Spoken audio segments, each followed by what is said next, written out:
It can take years of experience to develop good financial habits, but the benefits of being responsible with your spending are well worth than any effort it takes to develop good practices.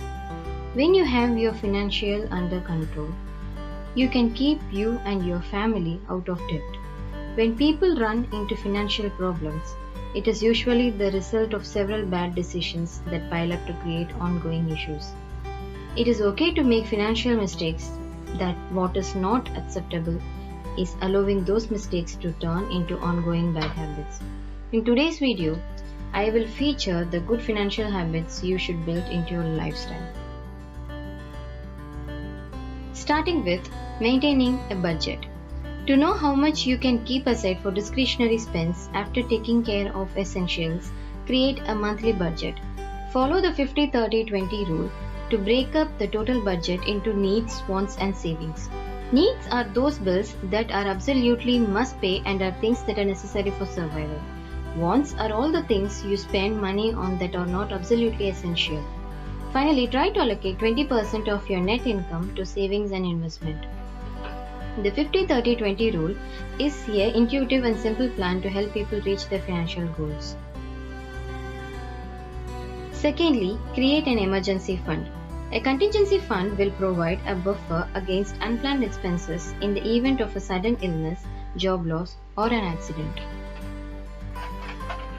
Keeping this money in a liquid or ultra short-term debt fund, ideally 6 months worth of income should be kept aside in a contingency fund.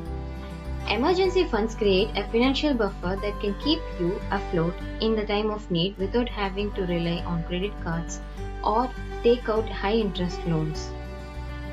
It can be especially important to have an emergency fund if you have debt because it can help you avoid borrowing more. Ultimately, if you have to borrow, you can't afford it.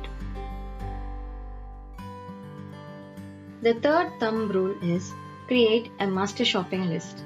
We have all done it. We have all gone shopping with a list, only to find ourselves buying many things we didn't actually need, or we find ourselves going back to the same store again and again, wasting fuel, time and money. One expert tip is to get in the habit of creating master shopping list for a variety of life needs.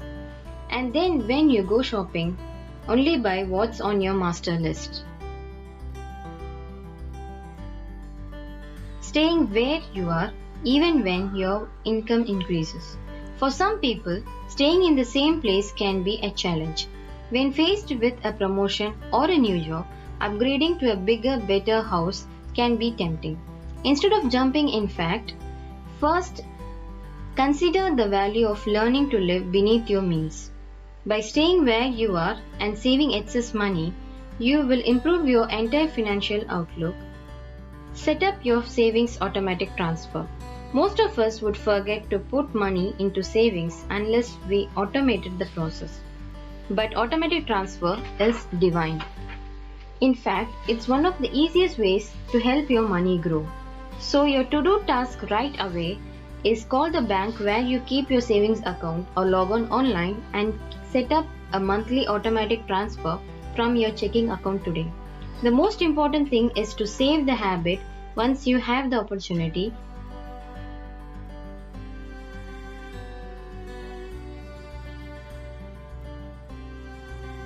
Treat yourself because you deserve it. Yes, a good financial habits can be elusive if you don't have a retirement savings plan of any kind. But if you don't have a plan through your employer, there are plenty of many options. What are you waiting for? Set one up today and start funding it with any money you have. So, these were the most important points that I learned from my research on how to save more money with good financial habits. These are all very useful tips that I think can be implemented in our lives. I hope you found this video useful and found some tips to implement in your life as well. Do let me know how you find it in the comment section below and see you next time in my next video. Bye bye.